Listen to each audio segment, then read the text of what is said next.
These are the words of Leonard Peltier, United States prisoner number 896373132, now in Leavenworth Penitentiary for a crime the whole world knows he didn't commit.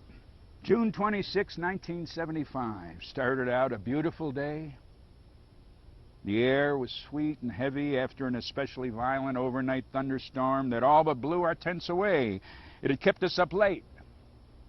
And I'd slept in our makeshift tent city till about 11 a.m., and as I lay there perspiring on top of my sleeping bag, I listened to the women laughing and gossiping outside as they fixed breakfast on an open campfire. I heard one of them say, "Oops, I just dropped my pancake in the mud," and another said, "Just wipe it off, they'll never know the difference." And I laughed to myself, because they were right. We'd never notice. I could smell the wonderful smell of those pancakes, and I was already envisioning the thick syrup I'd soon be trickling over them, followed by several cupfuls of tongue-scalding hot black coffee, when suddenly this peaceful morning was cut short by staccato sound of gunfire. It seemed far off at first, and I dismissed it as someone practicing in the woods. Then I heard screams.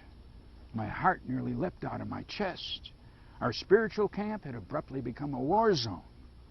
I instantly thought of all the women, children, and old people there at our tent camp, and of our elderly hosts, Harry and Cecilia Jumping Bull, at their house up on the hill. This was why we'd been called here, to save their lives. And I pulled on my boots, grabbed my shirt and my rifle, and I rushed out of the tent. I started running for the house where the Jumping Bulls lived. The heat of the day, it hit me like a fist. And as I ran, I remember I was trying to wipe the sweat from my eyes, and I dropped my ammo bag. Bullets were flying past my head just inches away. No way of telling who was firing at whom. I had to drop onto my belly and crawl.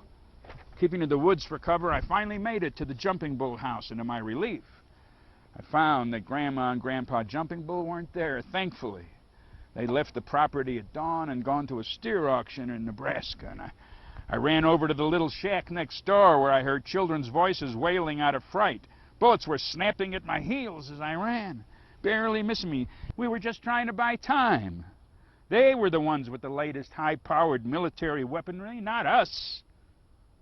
And after a while, when we realized the drivers of those two shiny cars were apparently already dead, slouched behind their vehicles in pools of blood, and that those weren't goons but FBI men, we could only look at each other in shocked disbelief.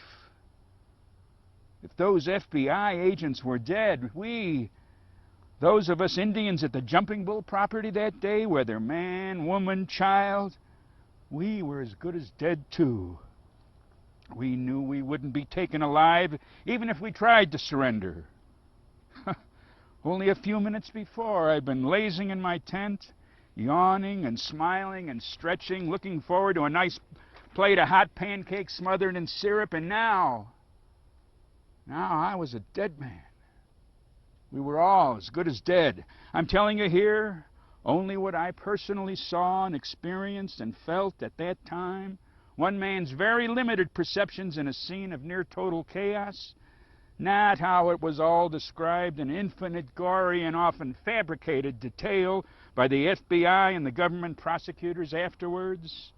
Since you can never believe anything they say, it's impossible to trust a single piece of their evidence. They have fabricated bullet casings, firing mechanisms, whole rifles, anything to pin this murder on me, even though they admit themselves, as they have admitted in court, they have no idea who killed those two agents. I didn't see their agents die.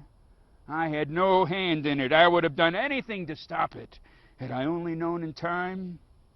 But at that point, there was nothing I or anyone else could do.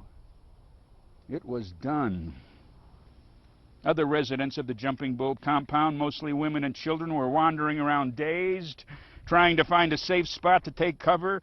I tried to figure some way, some route to lead them out in a way. It seemed impossible. We needed a miracle. And somewhere in the distance, above the staccato sound of gunfire, a small spotter plane was circling above us. I couldn't believe what was happening. I only knew that my job My personal duty before else was to protect these innocent women and terrified children. There seemed no way out of there. There was no way out of there. And yet, despite being surrounded by hundreds of lawmen, every one of us was able to make it out of the death zone, except Joe Kilswright Stunts, shot in the back of the head by a bullet from an unknown assailant's gun. Some say a sniper, some say an assassin. And although we could feel the wind of the bullets as they whistled right past our ears, not a one of us was hit. How to escape with this little group of people from the swiftly tightening dragnet of crazed lawmen around us? I remember saying as I led them into a gully, a prayer, we need a prayer. And then we all squatted down on the muddy ground, and I heard myself start to pray. I heard my own voice praying out loud as if from a great distance, saying something like, Tunkashala, Grandfather, Great Spirit, we know you'll show us how to escape if you want us to go on living. And if you don't, if this is the day you've decided to call us home to you, we accept that. Just then, an eagle flew into a big tree nearby and screamed that high-pitched, ear-piercing scream they make, just like the sacred eagle-bone whistle at ceremonies. And then he swooped down directly over our heads above the brush-filled ravine where we were hiding, and it was as if he had come to show us the way. And I believe he did. And so did every one of us there, and I believe it to this day. We followed the direction of its flight, and that eagle led us to safety, away despite the swarms of searching lawmen and goons, and we discovered directly beneath where the eagle had led us a large drain pipe going under a road. And we crawled through it in terrifying darkness on our hands and our knees, men, women, children, elders, finally coming out into a cow pasture well away from the dragnet surrounding the Jumping Bull property. And we heard shots nearby, and we realized they'd spotted us, and we all ran like hell through the gathering darkness, bullets literally whistling past our ears. And we slipped and we slid through a series of muddy creek bottoms toward the open hill country and pine bluffs nearby. And that whole little group made it out of there alive that day. That was the real miracle of miracles. There was no way we could have escaped. And yet we did. That eagle did more than show us the direction to go that day. He opened his wings wide, and he took us under his protection. He rendered us invisible, and he flew us to safety.